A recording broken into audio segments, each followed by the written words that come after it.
அத்தியாயத்தை அல்லாஹ் இறக்கியிருக்கிறார். லுக்மான் என்பவர் ஒரு இறைநேசர். அவர் ஒரு நபி அல்ல. அவர் நபியாக அல்லாஹ் தஆலா குறிப்பிடப்படவில்லை. ஆனால் அவர்களுக்கு அல்லாஹ்வுடைய சாந்தியும் சமாதானம் வழங்க வேண்டும் என்று அல்லாஹ் தஆலா குறிப்பிடுகிறார். லுக்மான் என்றால் அலைஹிஸ்ஸலாம் என்று நபிமார்களுக்கு சொல்லக்கூடிய வார்த்தையை இந்த இறைநேசருக்கு அல்லாஹ் தஆலா சொல்வதற்கு காரணம் என்னவென்றால், இந்த உலகத்தில் அவர் செய்த மகனுக்கு செய்த அந்த உபதேசம் இருக்கிறதே, இதுபோல ஒரு செய்த உபதேசம் இந்த உலகத்தில் யாரும் இருக்க முடியாது. ஏன் என்று சொன்னால், இவர் யாருடைய காலத்தில் வாழ்ந்தவர் என்றால், சுலைமான் தாவூத் அலைஹிஸ்ஸலாமுடைய காலத்தில் வாழ்ந்தவர்.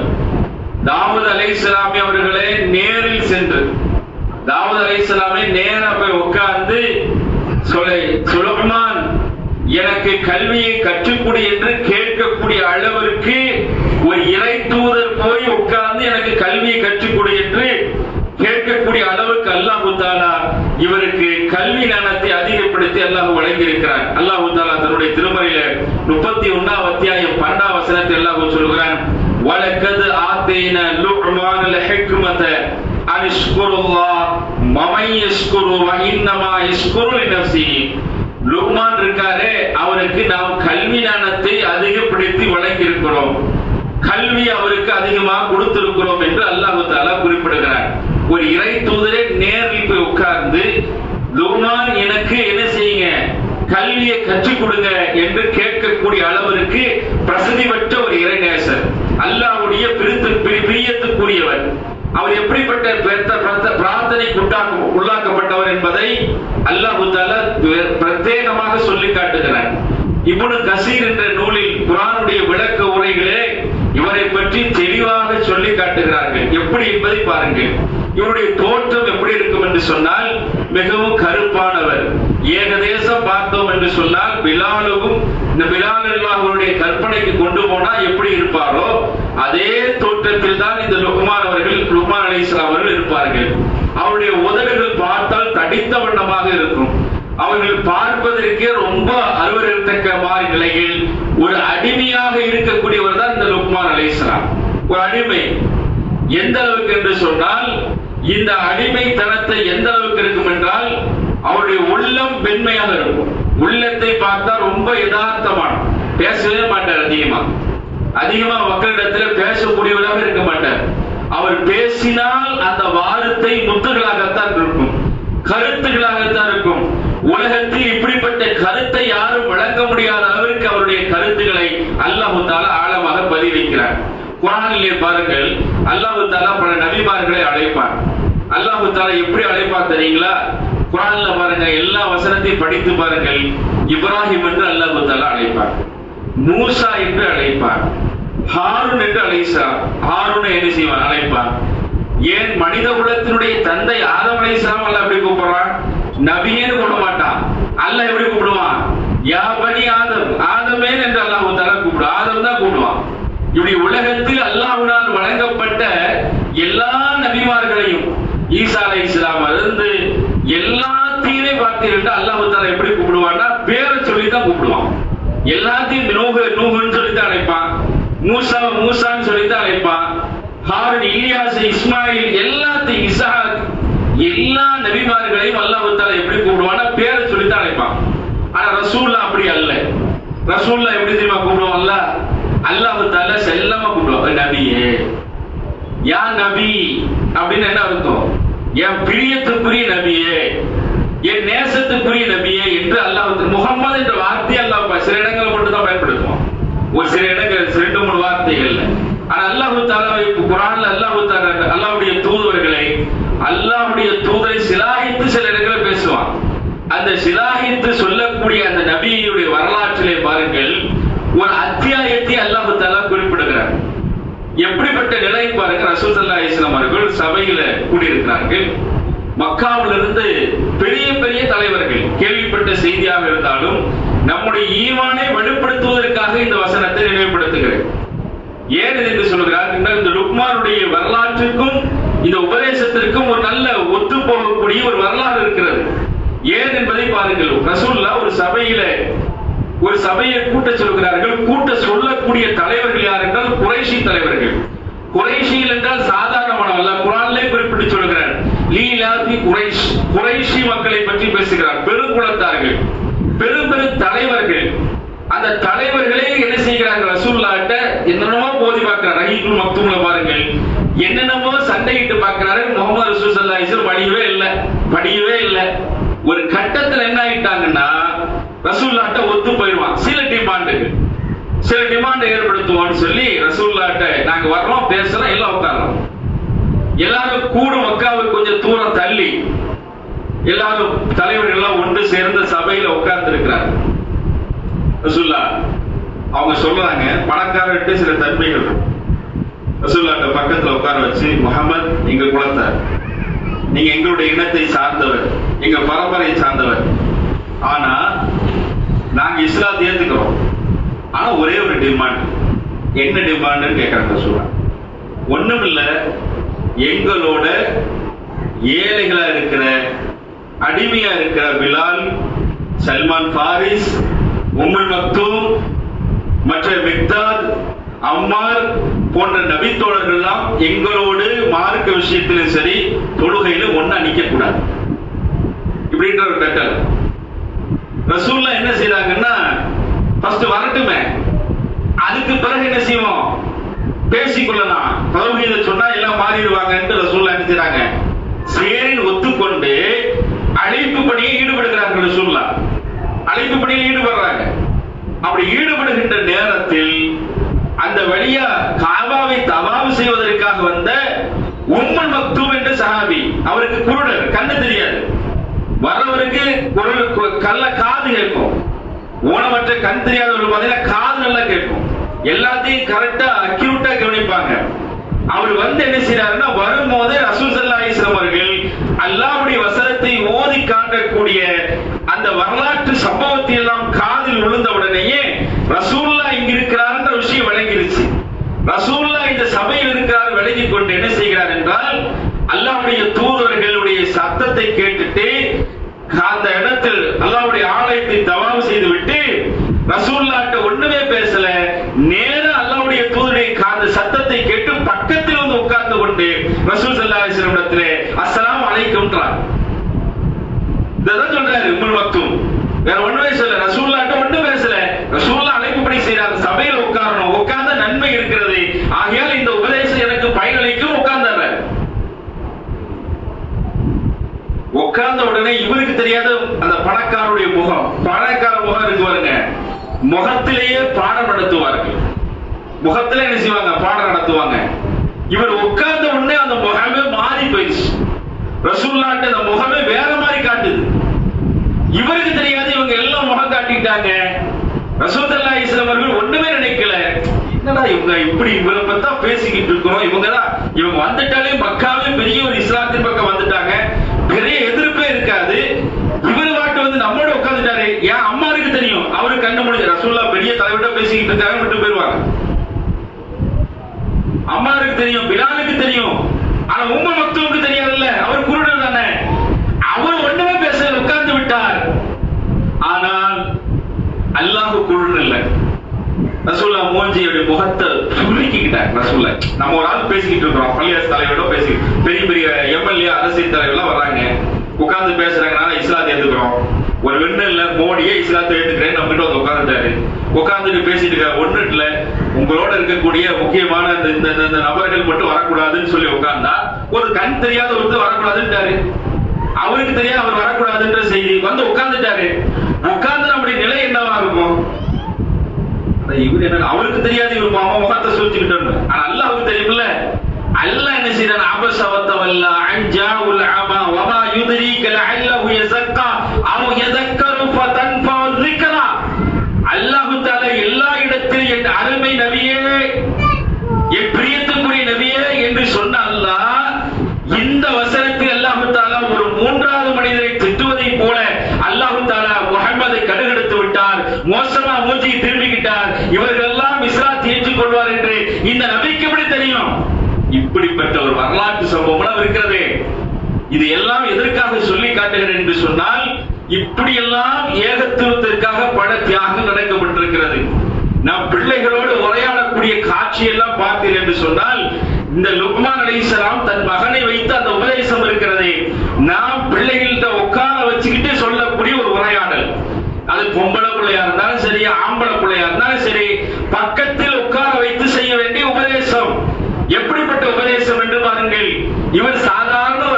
லுக்மான் அலைஹிஸ்ஸலாம் சாதாரண ஒரு அடிமை, ஒரு தோட்டத்திலே வேலை செய்யக்கூடிய அடிமை.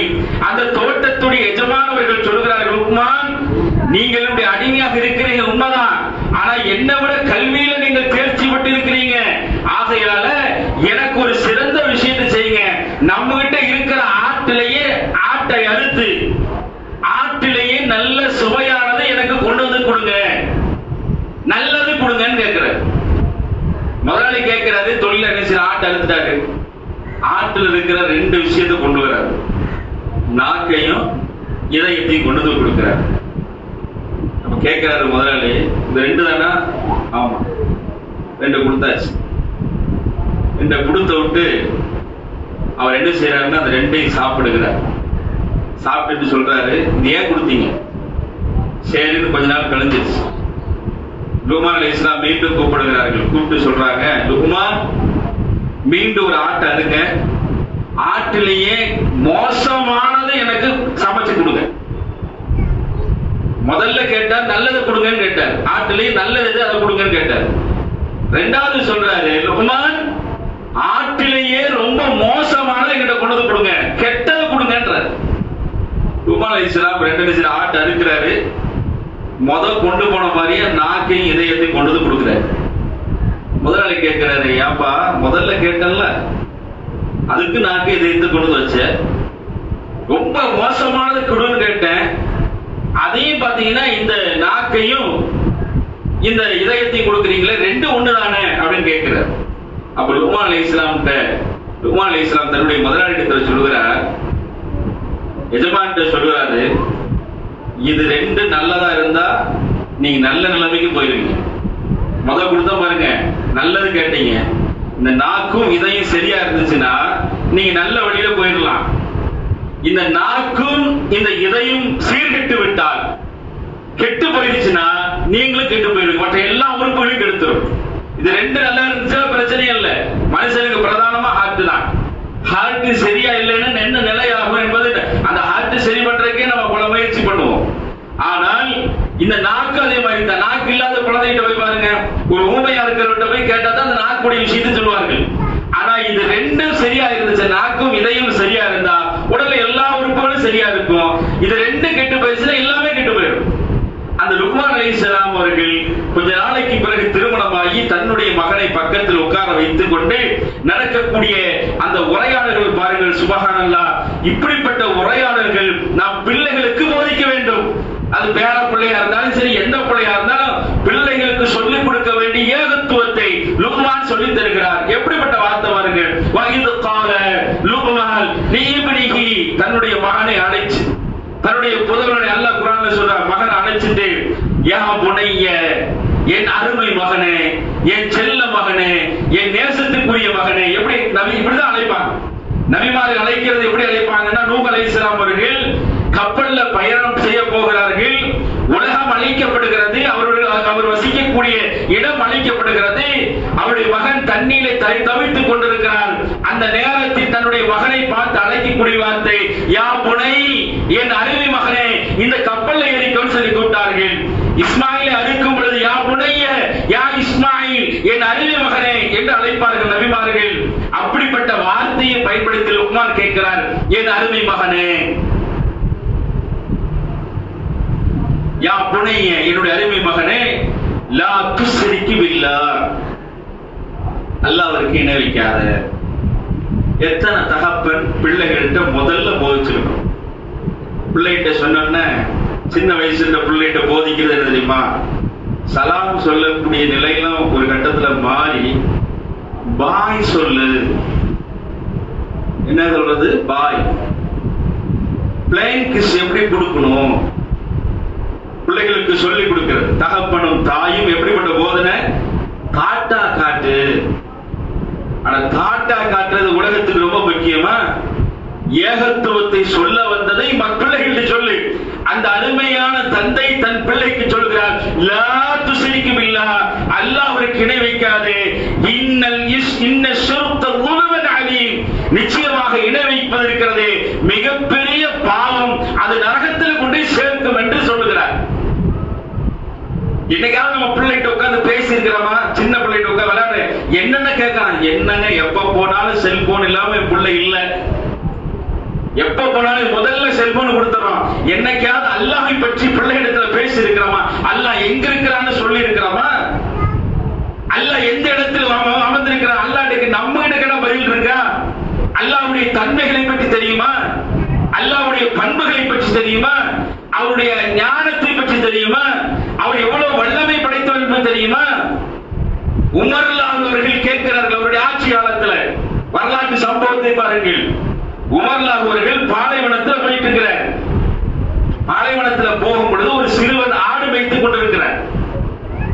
சிறுவன் ஆடு மேய்ச்சிக்கிட்டு இருக்கிறான். ஆடு மேய்க்கிற சிறுவன் போய் இவருக்கு தெரியும் மேய்ப்பாளர், இவருடைய எஜமான் வேளாண் தெரியும், உமர் தெரியும். ஏதா போறாரு, போய் ஆடு மேய்க்கிற சிறுவன் போய் இந்த ஆட்டை ஒண்ணு கொடு. அவனுக்கு தெரியாது இவர் உமர். ஆடு மேய்க்கிற சிறுவனுக்கு தெரியாது இவரு கலிப்பான்னு. நேரா போறாரு. ஆடு மேய்க்கிறவன் போய் ஒரு ஆட்டை கொடுப்பா. ரொம்ப ஓரமா வந்திருக்கிறேன், எனக்கு ஒரு ஆட்டை கொடு. சும்மா சும்மா கொடு கேட்கல. அவர் பையில இருந்து தங்க காசை எடுத்துட்டு கேட்கிறார். அவர் சொல்றாரு, அந்த பையன் சொல்றான், இல்ல நான் மேய்ப்பாளர், என்னுடைய எஜமா ஊர்ல இருக்கிற அவன்கிட்ட போய் கேளுங்க. உமர்லாக கேட்கிறார். ஒரு ஆட்டு இடையினிடத்துல அல்லாஹ்வை பற்றி உள்ள ஞானத்தை உமர் கேட்கிறார். நான் மேய்ப்பாளருங்க, அங்க போய் கேளுங்கன்ற. உமர்லாக பார்த்துட்டு என்ன செய்யறாருன்னா, இல்லப்பா நீ மேய்ப்பாளர் தான் எனக்கு தெரியும், நீ ஆட்டுடைய முதலாளியில் எனக்கு நல்லாவே தெரியும், அதை மாற்று கருத்து இல்ல, ஒரு ஆட்டை கொடு அப்படின்னு. திருப்பி அந்த சிறுவன் சொல்றான், தரமாட்டேன், எஜமான்கிட்ட போய் கேளுங்க. உமர்லா கேட்கிற, உன் எஜமா வந்து கேட்டா ஓனாய் திணிச்சு எங்கேயா ஓடி போயிடுச்சுன்னு சொல்லு, ஒன்னும் பிரச்சனை இல்லை. எஜமான் வந்து டெய்லி எண்ணிக்கிட்டா இருக்க போறான், உன் எஜமா வந்து டெய்லி எண்ணிக்கிட்டா இருக்க போறான் அப்படின்ற. அந்த பையன் சொல்றான், வல்லாஹி அல்லாஹ் மீது சத்தியம் பற்றி சொல்லுகிறேன், நிச்சயமா என் ஓனர் வந்தா, என் எஜமான் வந்தா கண்டிப்பா இந்த ஆட்டை எண்ணுவதே கிடையாது, என்ன போறதும் இல்லை, நான் சொல்லுவதை முழுமையாக நம்புவார். வல்லாஹி ஐனா அல்லாஹ், ஐனா அல்லாஹ், நீங்க சொன்ன மாதிரி நான் கொடுத்துடலாம். ஐனா அல்லாஹ், அல்லாஹ் எங்க இருக்கிறான்? அல்லாஹ் எங்க இருக்கிறான்? உமர்லாஹு தெரியும். உமர்லாஹு தன்னுடைய ஆட்சியின் கீழ் இருக்கிற ஒரு சிறுவனிடத்தில் அல்லாஹ்வை பற்றி உள்ள ஞானத்தை பார்க்கிறார். அவன் கேட்கிறான், பெரியவரே எல்லாம் கரெக்ட் தான், ஐனையா அல்லாஹ், அல்லாஹ் எங்க இருக்கிறான்? அவன் என்னை பார்த்துட்டு இருக்கானா இல்லையா? என் ஓனருக்கு தெரிய போறதில்ல. இதை சொன்ன உடனே உமர்லாஹு அந்த பையனை கையை பிடித்துக் கொண்டு நேரா போறார். அந்த எஜமானிடத்திலே போகிறார். போய் இந்த பையனுக்கு என்ன விலை, எவ்வளவு தொகை கேட்டாலும் கொடுக்க தயாரா இருக்கிறேன். யாரு? உமர் கலீஃபா. ஆனா போன எஜமான் எவ்வளவு நல்ல ஆளு, இப்படிப்பட்ட ஒரு வேலைக்காரன் கிடைக்கிறதே பெரிய விஷயம். போன முதலாளி சொல்கிறார், நான் தரமாட்டேன்ற. அவர் சொல்கிறார், இவன் கேட்ட வார்த்தை என்ன? ஐன அல்லாஹ், என்னை அல்லாஹ் பார்த்து கொண்டிருக்கிறான் பெரியவரே, நான் ஏமாத்திரலாம், ஏமாத்திர என் முதலாளி கேட்க போறதில்லை. ஐன அல்லாஹ், அல்லாஹ் எங்க இருக்கிற நீ பாக்குறது இல்லையா? இந்த ஒரு வார்த்தைக்காக உமர் பல்லாயிரம் காசுகளை கொடுத்து அந்த பையனத்தில் விடுதலை செய்து விட்டு அவர் சொல்லுகிறார், சிறுவனே, ஐன அல்லாஹ் என்ற வார்த்தையினால் நீ விடுதலை செய்யப்பட்டு விட்டாய். இதே அடிப்படையில் வாழ்ந்தால் அல்லாஹ்விடத்தில் நரகம் இருக்கிறதே, அதிலிருந்து உனக்கு விடுதலை கிடைக்கும் என்று உமர் சொல்லுகிறார் என்று சொன்னால், வாழ்க்கையில் நம் பிள்ளைகளுக்கு அல்லாஹ்வுடைய நரகத்தை பற்றி போதிக்க வேண்டுமா இல்லையா? சிறுக்கில் நம்ம பிள்ளை விளையாடக்கூடிய நிலை இருக்கா இல்லையா? சாதாரணமா இருக்குல்ல. அடுத்து எந்த அளவுக்கு என்று சொன்னால், லுக்மான் அலைஹிஸ்ஸலாம் அவர்கள் அடுத்த உபதேசத்தை பாருங்கள், எவ்வளவு பெரிய உபதேசம் பாருங்க. சுப்ஹானல்லாஹ், இந்த உலகத்தில் நம் பிள்ளைகளோடு நடக்கக்கூடிய அந்த உரையாடல். அடுத்த ஒரு உபதேசம், எப்படிப்பட்ட உபதேசம்? இரண்டாவது உபதேசம் பாருங்க. அல்லாஹ்வுடைய தூதர் அந்த இறைநேசர் அவருடைய மகன் சொல்கிறார், வஸய்யினல் இன்சானு பிவாலிதிஹி ஹமலத்துஹு உம்மஹு வஅஹனன் அலா அஹ்வஹனின் அடுத்து அவர் மகனுக்கு சொல்லக்கூடிய உபதேசம். இந்த உபதேச பிள்ளைகிட்ட சொல்லுங்க. இது சொல்லாதனாலதான் பெத்தவங்களுடைய அருமையா பிள்ளைக்கு தெரிய மாட்டேங்குது. அதனாலதான் தாயை பற்றி தந்தை பற்றி பிள்ளைகளுக்கு அந்த உணர்வு தெரியல. அவர் சொல்லுகிறார், மகனே, அருமை மகனே, உங்க அம்மா இருக்கா பாத்தியா, நம்ம எல்லாம் என்ன சொல்லுவோம், உங்க அம்மா எப்படிப்பட்டவ தெரியுமா, அவங்க குடும்பத்தில் எப்படி நடந்துப்பா தெரியுமா, இப்படி பேசுவோம். ஆனா லுக்மான் அலைஹிஸ்ஸலாம் எப்படி பேசுறாரு பாருங்க. அவங்க சொல்றாங்க பிள்ளைகிட்ட, உங்க அம்மா எப்படிப்பட்டவ தெரியுமா, நீ வயிற்றுல இருக்கும் போது எவ்வளவு பெரிய கஷ்டப்பட்டா தெரியுமா, அந்த கஷ்டத்துடைய வேதனை சுகாரம் எவ்வளவு தெரியுமா, அதை பொறுக்க முடியாம பொறுத்துடைய பெற்றெடுத்தா தெரியுமா, அந்த தாய் தந்தையரை பலகீன நல்ல குரான்ல எப்படி சொல்கிறார், 31ஆம் அத்தியாயம் 14ஆம் வசனம் குரான்ல படிச்சு பாருங்க. பலகீனத்துக்கு மேல் பலகீனமாக பெற்றெடுத்தால், பெற்றெடுத்த அம்மாட்ட போய் பக்கத்துல உட்கார்ந்து என்னை எப்படி நான் பெற்றெடுத்தேன்னு கேளுங்க. உங்க அம்மாட்ட உட்கார்ந்து கேளுங்க. அந்த தாயை பார்த்துதான் மூதையில் என்று சொல்லுகிறோம், நாசமா போனவள் என்று சொல்லுகிறோம். உனக்கு ஒரு நேரம் சோறு வைக்க தெரியாதான்னு கேட்கிறோம். உனக்கு உப்பு வைக்க தெரியாதா, எந்த நேரம் தூங்கிக் கொண்டிருக்கிறாய் என்று கேட்கக்கூடிய நம்முடைய உள்ளத்தில் அந்த தாயிடத்தில் உட்கார்ந்து கேளுங்க. கையை பிடித்து கேளுங்க, பக்கத்தில் உட்கார்ந்து கேளுங்க. ஏமா என்ன பெற்றையே, அந்த வேதனை எப்படி இருந்துச்சுன்னு கொஞ்சம் கேட்டு பாருங்க. அவங்க சொல்லுவாங்க, அசால்ட்டா கடந்து போவாங்க. ஒண்ணு இல்ல மகனே, நல்ல ஒண்ணு, நீ அவ்வளவு கஷ்டத்தை கொடுக்கல, அவ்வளவு பெரிய சிரமத்தை கொடுக்கல. இப்ராஹிம் அவர் காலத்துல பாருங்க நடந்த சம்பவம். ஒழுக்க புகாரி என்ற ஒழுக்க பாடத்தில் நடக்கப்பட்ட ஒரு வரலாறு. ஈரான்ல இருந்து காபாவை நோக்கி மக்காவில் ஒரு பையன், ஒரு வாலிபன், தான் அம்மாவை பஹ்ரான் சொல்லக்கூடிய இடத்துல இருந்து தூக்கி கொண்டே வரான். கிட்டத்தட்ட 1000 மைல் தூக்கிக்கிட்டே வரான் பிள்ளை. அம்மா யாரு, பிள்ளை தூக்கிட்டு வரல, அம்மாவை தூக்கிட்டு வரான். என்ன கிழமைன்னா ஹஜ் உடைய கிழமை. இப்ப ஹஜ்ஜுக்கு போன நிறைய பேர் பிள்ளை அத்தாவை தூக்கிட்டு போற காட்சியை பாக்குறீங்களா? அத்தாவை தூக்கி என்னைக்காவது அத்தாட்ட உட்கார்ந்து கேட்டுருக்கலாமா, உங்களுக்கு என்ன ஆசை இருக்குது, அம்மாட்ட கேட்டுருக்கா, ஹஜ்ஜுக்கு போறீங்களா, உம்மரா செய்றீங்களாமா, உங்களுக்கு என்ன வேணும்னு என்ன கேட்டுருக்கலாமா? ஆனா அந்த பையன் என்ன செய்யறான்னா 1000 மைலை தாண்டி அந்த அம்மாவை தூக்கி கொண்டே வருகிறான். தூக்கிட்டே வர்றான்.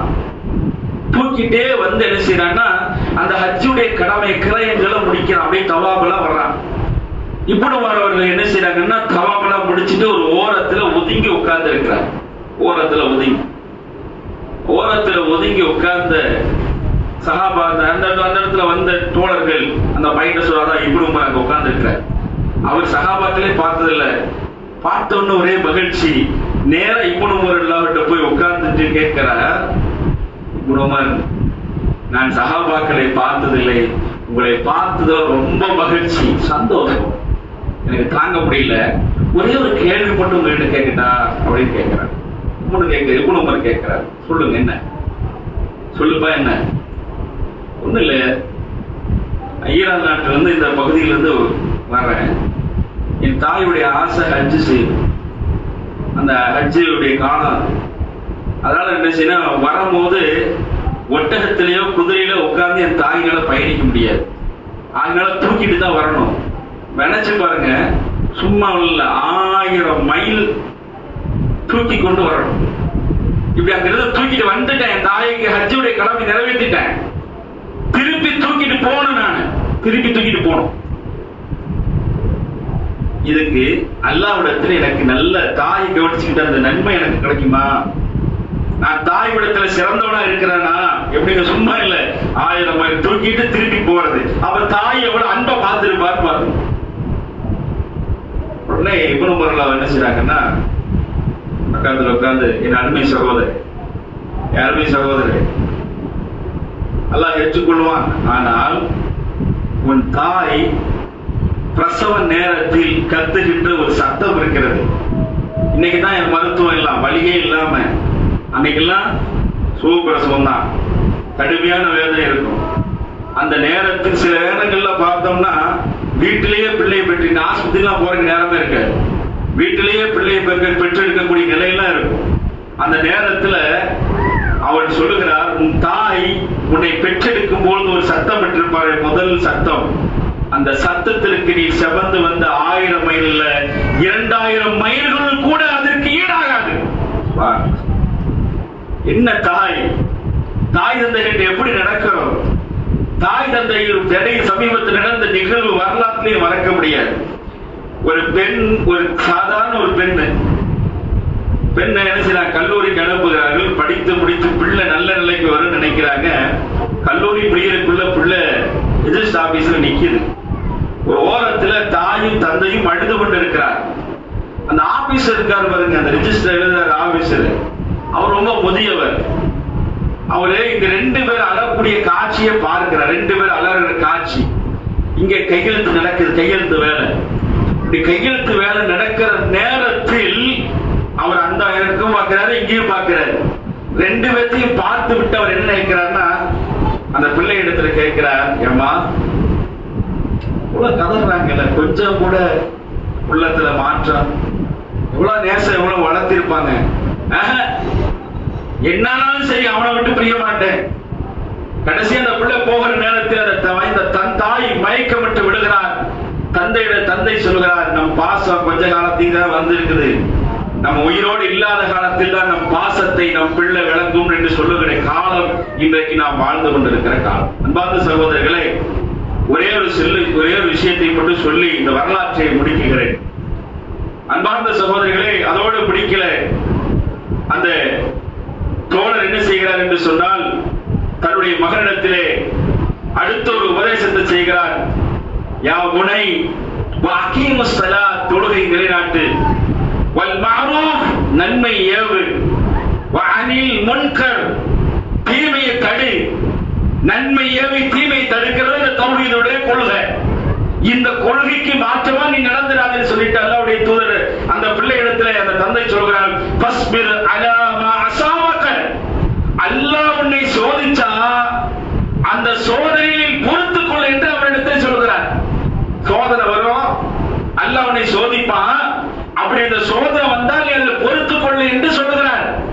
இதை பிள்ளைகள்கிட்ட எத்தனை பேர் சொல்லி இருக்கிறோம்? கொஞ்சம் தாங்க, பிள்ளைக்கு முள்ளு குத்தனா தாக்காது நம்ம உள்ளம். ஏதாவது சின்ன காயம் ஏற்பட்டு அந்த தாக்கம் பயங்கரமாக இருக்கும்.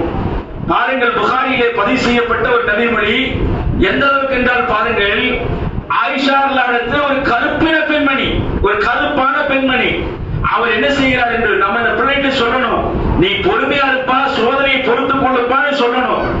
எப்படிப்பட்ட வரலாறை பாருங்கள். ஆயிஷா ரலியல்லாஹு ஒரு பெண்மணி தினந்தோறும் வருவாங்க, தினந்தோறும் மார்க்கத்தை கற்றுக்கொண்டு போவார்கள், தினந்தோறும் கத்துக்கிட்டு போவாங்க. ஆனா வந்தவங்க இந்த அம்மா சும்மா இருக்க மாட்டாங்க, ஒரு அரபியில ஒரு கவிதையை படிச்சுக்கிட்டே இருப்பாங்க. கவிதை என்ன செய்வார்கள், படித்துக் கொண்டே போவார்கள். அப்படி படித்துக் கொண்டே போகும் பொழுது ஆயிஷா ரலியல்லாஹு எப்பவுமே கேட்பாங்க, ஏன் இந்த கவிதையை படிச்சுக்கிட்டே இருக்கிறீங்க, என்ன காரணம், ஏன் இப்படி கவிதை என்பது அரபிகள்கிட்ட இருக்கும், இது ஏன் சொல்லிக்கிட்டே இருக்கிறீங்க அப்படின்னு கேட்கிறப்போ அந்த கருப்பின பெண்மணி சொல்லுகிறார், நானு ஒரு அடிமையாக இருந்தேன் ஒரு வீட்டுல. அந்த வீட்டுல அடிமையாக இருக்கும் பொழுது என்ன மேல இறக்கப்பட்டு ஒரு மகளை போல என்னை பார்த்துக்கிட்டாங்க. அந்த அளவுக்கு என்னை பார்க்க எவ்வளவோ பார்த்து என்னை அன்பாக இருந்து நான் நடந்து கொண்ட விதமும் அவர்கிட்ட இருக்கக்கூடிய அந்த பரிவு பாசம் என்னை என்ன ஆயிடுச்சுன்னா ஒரு நாள் விடுதலை செஞ்சுட்டாங்க. அடிமையை விடுதலை செய்யறது சாதாரணமான விஷயம் அல்ல, சுதந்திரம் கிடைக்கிறது சாதாரணமானது. இன்றைக்கு வேணாலும் அடிமைக்கு அடிமைத்துவம் இல்லாமல் இருக்கலாம். அன்றைக்கு அடிமைக்கு சந்தையே இருந்தது மக்காவில், அடிமை வாங்குவதற்கு கூட்டமே இருந்தது. அப்படிப்பட்ட காலத்தில் அந்த பெண்மணி வாழ்கிறார், சுதந்திரம் தரப்படுகிறது. அந்த பிள்ளை சொல்கிறது, நான் எங்க போறேன், அடிமைக்கு அத்தா கிடையாது, தந்தை கிடையாது, தாய் கிடையாது, நண்பன் கிடையாது, சகோதரி கிடையாது, எல்லாம் கிடையாது. ஆட்டுக்கு ஏதாவது சந்தையில போய் வாங்குற ஆடு மாடு தாயை வச்சு வாங்குறோம், அது போலதான் அடிமைகள் வாங்கிட்டு வராங்க, வளர்க்கிறாங்க. நல்ல பண்பு தெரிஞ்சு விடுதலை பண்ணியாச்சு. அந்த பிள்ளை சொல்லுகிறான், நான் வாழ்நாள எங்கேயும் போக மாட்டேன், உங்ககிட்டயே பணிவிடை செய்து உங்ககிட்டயே வாழ்றேன். அந்த வீட்டுல அவங்களுக்கு ஒரு குழந்தை இருக்குது. அந்த குழந்தை எப்படிப்பட்ட குழந்தைன்னா, இந்த குழந்தை தினமும் சிவக்கக்கூடிய பிள்ளையை, அந்த பிள்ளையை டெய்லி சிவப்பாங்க. அந்த வீட்டுக்காரங்க என்ன செய்யறாங்கன்னா, ஆட்டு தோல்ல அன்னைக்கெல்லாம் பெருசா இருக்காது, ஆட்டு தோல் தான் பெருசா இருக்கு. அந்த ஆட்டு தோல் என்ன செய்வார்கள் என்றால், அரபுகளுடைய வழக்கம் வைரத்தை பதிய வைத்து அதை குழந்தைகளுடைய கழுத்துல மாட்டி விடுவார். குழந்தைகள் கழுத்துல வைரத்தோடு, அந்த தோடு கட்டிவிடப்பட்டிருக்கிறது. ஒரு நாள் இந்த பிள்ளையை இடுப்பில் சுமந்து கொண்டு போகிறார்கள். திரும்பி வரும்போது பார்த்தா வைர மாலையை காணும், கழுத்தில் இருந்த மாலையை காணும். அந்த பெண்ணை கேட்கிறாங்க, எங்க மாலையை காணும்? இந்த பெண்ணு சொல்றா, எனக்கு தெரியாது, விடுதலை செஞ்சாச்சு. அவ்வளவு பாசத்துக்குரிய பெண்மணி காணோன்றாங்க. கேட்ட உடனே அவங்க சொல்றாங்க, இல்ல இல்ல நீ தான் தூக்கிட்டு போன. அவங்க சொல்றாங்க, நான் தூக்கிட்டு போனது உண்மைதான், பிள்ளைக்கு சோறு தான் கூப்பிட்டு போனேன், ஆனா உண்மையில் சொல்கிறேன் இந்த வைரத்துக்கு எனக்கு சம்மந்தம் இல்லைன்ற. சொன்ன உடனே அந்த வீட்டு எஜமானர்கள் சொல்கிறார்கள், இல்ல நீதான் எடுத்திருப்ப. வல்லாஹி அல்லாஹ் மீது சத்தியம் பண்ணி சொல்றேன், இந்த நகைக்கும் எனக்கு இந்த வைரத்துக்கு எனக்கு சம்பந்தமே இல்லை, நான் எடுக்கவில்லைன்றாங்க. அதான் ஒத்துக்க மாட்டோம், அதெல்லாம் ஒத்துக்க முடியாது. உன் ட்ரெஸ் அவர் எல்லாத்துக்கும் முன்னாடி உன் ட்ரெஸ் கழட்டுன்றாங்க. ட்ரெஸ் கழட்டப்படுகிறது, நிர்வாணப்படுத்தப்படுகிறது, ஒண்ணும் இல்லைன்னு தெரிஞ்சிருச்சு. அல்லாஹ் பாருங்க, அந்த பெண்மணிக்கு உதவி செய்கிறார்.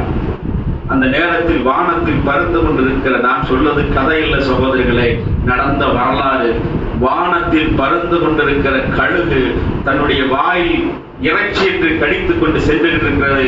இறைச்சி அல்ல, அது வேறொரு பொருள் என்று தெரிந்தவுடனேயே எங்கே அந்த பெண்ணுடைய மானம் பறிபோகப்படுகிறதோ, எங்கே அந்த பெண்ணுடைய ஆடை கழட்டப்படுகிறதோ, எங்கே இந்த பெண்ணை கேவலப்படுத்தக்கூடிய அந்த சம்பவம் நடக்குகிறதோ, அந்த இடத்தில் அந்த கழுகு என்ன செய்கிறது என்றால் அப்படியே கக்குகிறது. அவர்கள் எஜமானுடைய முன்னால் அந்த வைரத்தோடு கீழே கிடக்கிறது. கீழே கிடக்கு. இந்த பெண்ணை முடிவு பண்ணிச்சு, இதுக்கப்புறம் உங்களோட இல்ல, அல்லாஹ் காப்பாத்தினான். இதுக்கப்புறம் உங்களோட வாழ போறது கிடையாது, நான் எங்கேயாவது போய் செத்துறேன்னு போறாங்க, எங்கேயாவது போய் செத்து விடுகிறேன், இந்த உலகத்தில் வாழ்வது என்னால் முடியாது, எங்கேயாவது மரணம் வருகிறேன்னு வர்றாங்க. வர இடத்தில் அல்லாஹ்வுடைய தூதரை சந்திக்கிறார்கள். ஏகத்துவம் கிடைக்கிறது.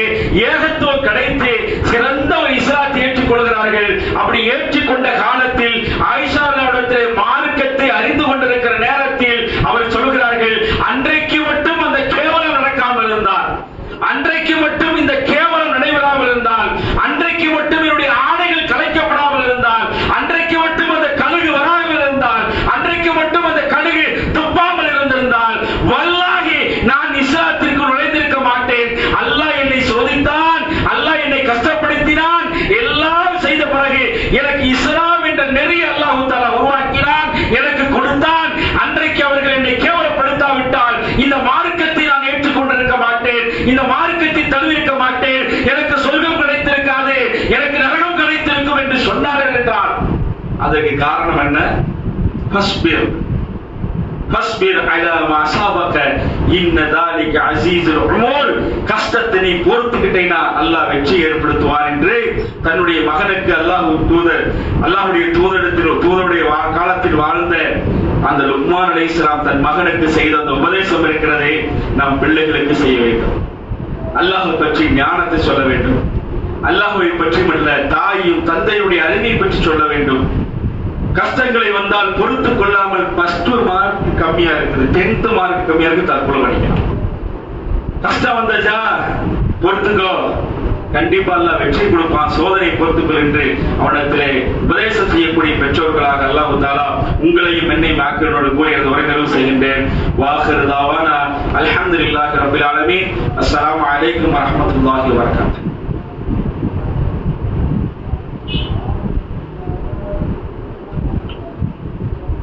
அஸ்ஸலாமு அலைக்கும் வரஹ்மத்துல்லாஹி வபரகாத்துஹு. அன்பார்ந்த சகோதரர்களே, அல்லாஹ்வுடைய மாபெரும் கிருபையால் புரிந்து வகின்ற ஜும்மாவுடைய தினத்தில் அல்லாஹ்வுடைய மார்க்கத்தை அறிந்து கொள்ள வேண்டும் என்பதற்காக நம்மளாம் ஒன்று கொள்கிறோம். அன்பார்ந்த சகோதரர்களே, இன்றைக்கு நாம் வாழக்கூடிய காலத்தில் நமக்கு அல்லாஹ் தஆலா சில உதாரணங்களை காட்டுகிறார். இந்த உலக வாழ்க்கை என்பது அற்பமானது. இந்த அற்பத்திற்கு தான் நாம் ஓடிக்கொண்டிருக்கிறோம். நிரந்தரமானதற்காக ஓடுவதில்லை. நிரந்தரமானதற்கான சேகரிப்பு நம்மகிட்ட குறைபாடு, அதற்கான சேகரிப்பு குறைந்து கொண்டிருக்கிறது. அற்பமான உலகத்தில் நாம் வாழ்ந்து கொண்டிருக்கிறோம் என்பதற்கு உதாரணம் என்னவென்றால், நேற்று நடந்த ஒரு சம்பவம். பிளைட் ஏற வரைக்கும் அவனுக்கு தெரியாது நம்ம மூத்தா போக போறோம். பிளைட்ல உட்கார்ந்து அந்த எந்த வேலையும் செய்யலன்ற வீடியோ எடுத்து போடுறான். பிளைட்ல ஏசி ஒர்க் ஆகல, இந்த பட்டன் ஒர்க் ஆகல, இந்த செயல்பாடுலாம் செயல்படல என்ற செய்தி எல்லாம் யாருக்கு தெரியும்? அங்க பிளைட்ல ஏற எல்லாத்துக்கும் தெரியும். பிளைட்ல ஏறி அங்க என்ன செய்யறார்? குஜராத்துடைய முன்னாள் முதல்வர் இருக்கிறார், ஒரு லண்டன்ல வழிபட வசிக்க போகக்கூடிய சகோதரர்கள் எல்லாரும் பல கனவுகளோடு அந்த பிளைட்ல ஏறாங்க. பிளைட் என்ன செய்யப்படுகிறது? ஒரு விபத்தில் ஏற்பட்டு 200க்கும் மேற்பட்டவர்கள் இறந்து விடுகிறார்கள்.